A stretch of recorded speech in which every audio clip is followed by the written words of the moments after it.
మోతే మండల కేంద్రంలో రాహుల్ గాంధీపై దాడిని ఖండిస్తూ శాంతియుత నిరసన చేపట్టారు.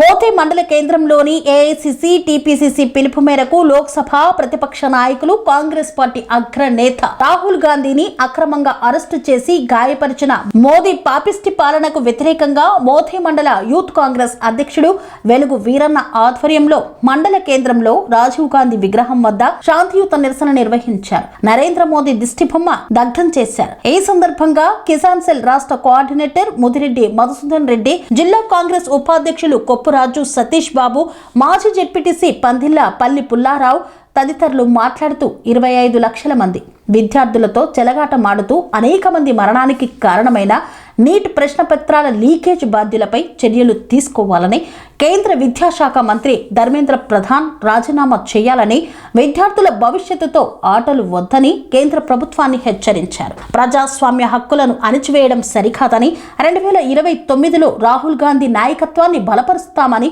ప్రధాని నరేంద్ర మోదీ, హోంమంత్రి అమిత్ షా, కేంద్ర విద్యాశాఖ మంత్రి ధర్మేంద్ర ప్రధాన్ రాజీనామా చేయాలని డిమాండ్ చేశారు.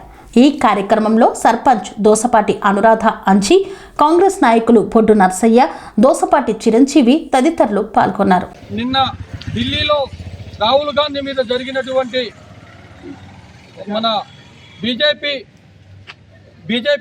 గత 12 సంవత్సరాల ఫిర్యాదులో 152 సార్ల మన పేపర్ లీకేజీ ఘటన సందర్భంగా నిరుద్యోగుల తరపున రాహుల్ గాంధీ గారు ఢిల్లీలో జంతర్ మంతర్ దగ్గర ధర్నా చేసే కార్యక్రమంలో నియంకృతంగా బీజేపీ వాళ్ళు, మన మిలిటరీ వాళ్ళు కానివ్వండి, పోలీసు వాళ్ళు కానివ్వండి, టోటల్గా వచ్చి రాహుల్ గాంధీ గారిని అరెస్టు చేసిన సందర్భంగా ఈరోజు మా కాంగ్రెస్ పార్టీ ఉత్తమ్ పద్మావతి రెడ్డి గారి ఆదేశాల మేరకు, కీసర సంతోష్ రెడ్డి గారి ఆదేశాల మేరకు మోతే మండలంలో మన రాష్ట్ర సెంట్రల్ గవర్నమెంట్ అయినటువంటి మోడీ గారి దిష్టిబొమ్మని తగలబెట్టడం జరిగింది.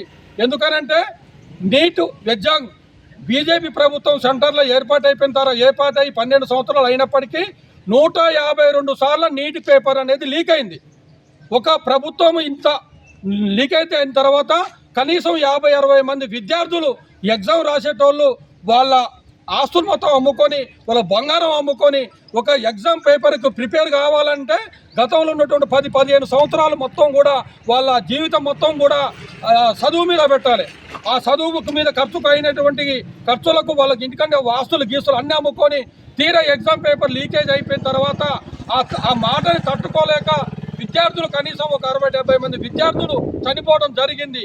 ఇది కేవలం కేంద్ర ప్రభుత్వం అటువంటి నిర్లక్ష్య ధోరణికి నిరసనగా నిన్న రాహుల్ గాంధీ గారు చేసిన ధర్నాకు అరెస్టు చేసిన సందర్భంగా ఈరోజు మోతే మండలంలో కాంగ్రెస్ పార్టీ తరఫున మన మాజీ జడ్పీటీసీ రావు గారు పుల్లారావు అయితేంది, మన యూత్ పార్టీ అయితేంది, వివిధ సర్పంచులు, మా జిల్లా ఉపాధ్యక్షులు, కార్యకర్తలు, రైతులు అందరి సమక్షంలో ఈ మోడీ గారి దిష్టిబొమ్మ కాలపెట్టడం జరిగింది.